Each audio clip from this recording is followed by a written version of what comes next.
Talvez ninguém dos pensadores e dos analistas modernos se interessou mais em espiritualidade do que Jung.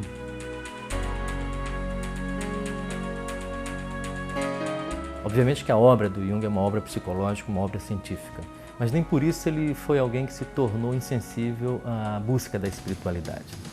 De maneira que eu vejo a obra do Jung, o conjunto da obra do Jung, como uma busca profunda de espiritualidade, cuja ressonância moderna é extraordinária, porque se tem uma coisa que hoje o mundo precisa é buscar a sua espiritualidade.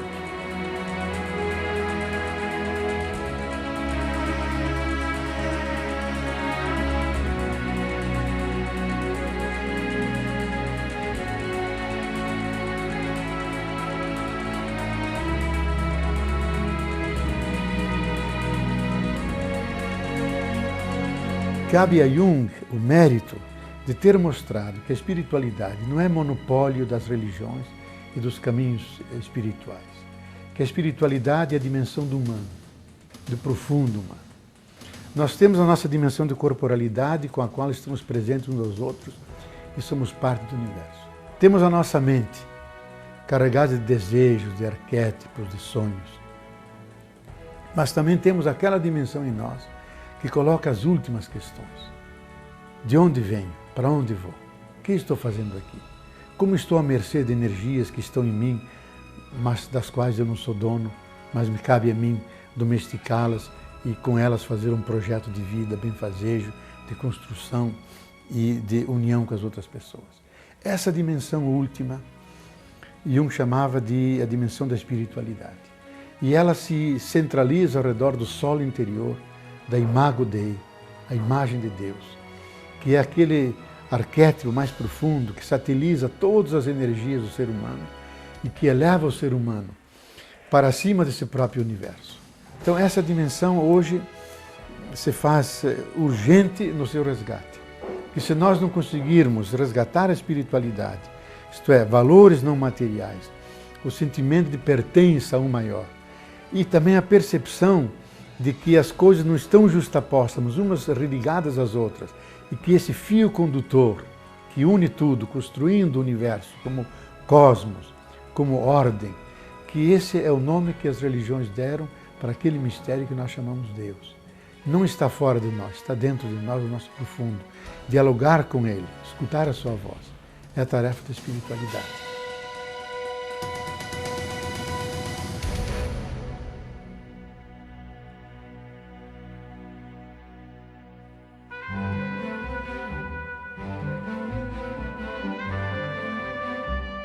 Toda pessoa espiritual pode responder como Jung.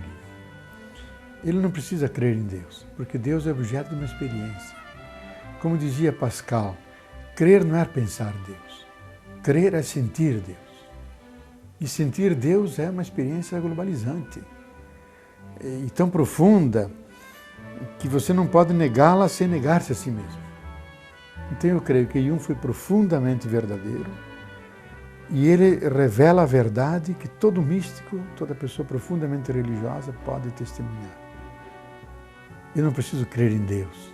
Eu sei que Ele pertence ao meu universo, o experimento.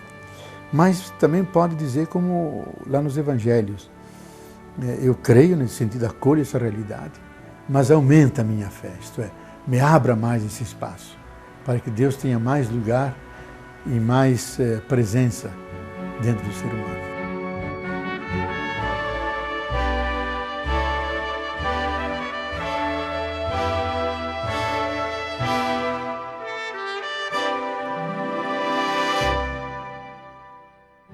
Eu considero um místico no sentido clássico da palavra místico. É aquele que tem a ver com o mistério. E talvez poucos seres humanos da nossa cultura mergulhou tanto no mistério humano como Jung, até as últimas raízes, até o limite extremo, intransponível, de ele se transformar num ser cósmico, pelo alargamento de sua consciência.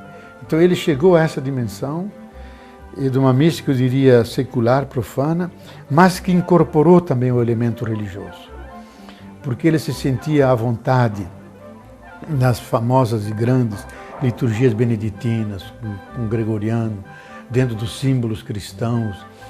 Ele desenvolveu uma arte fantástica de decifrar o sentido secreto das simbologias humanas, dos grandes mitos da humanidade. Só uma pessoa mística, isto é, aquele que comunga com esse mistério e se sente afim a esse mistério, pode ter tanta capacidade de penetrar nele e criar um discurso da sua comunicação. And did you believe in God? Oh, yes. Do you now believe in God? Now, difficult to answer. I know. I don't need to believe. I know.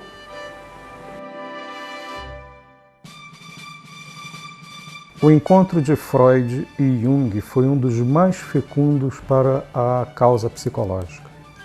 Nunca se produziu tanto dentro da psicologia como o produto do encontro desses dois homens.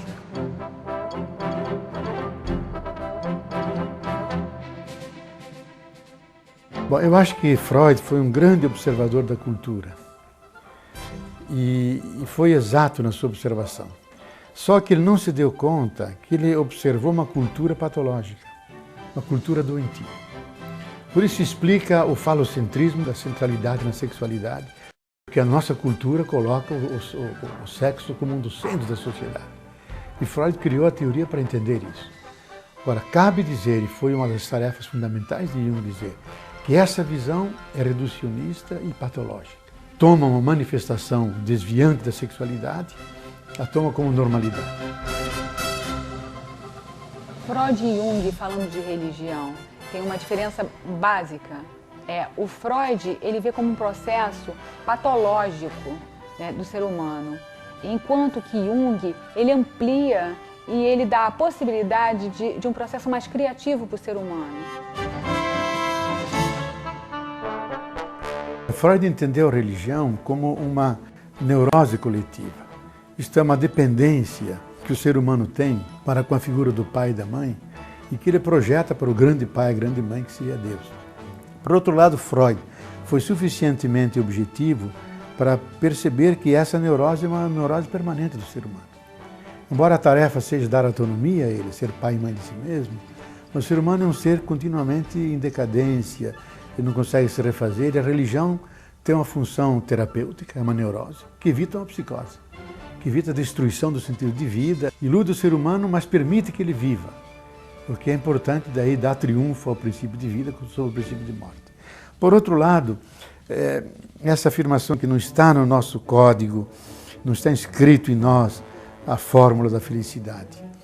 Eu acho que não está escrita e por propósito do Criador, para que o ser humano possa criar a sua felicidade.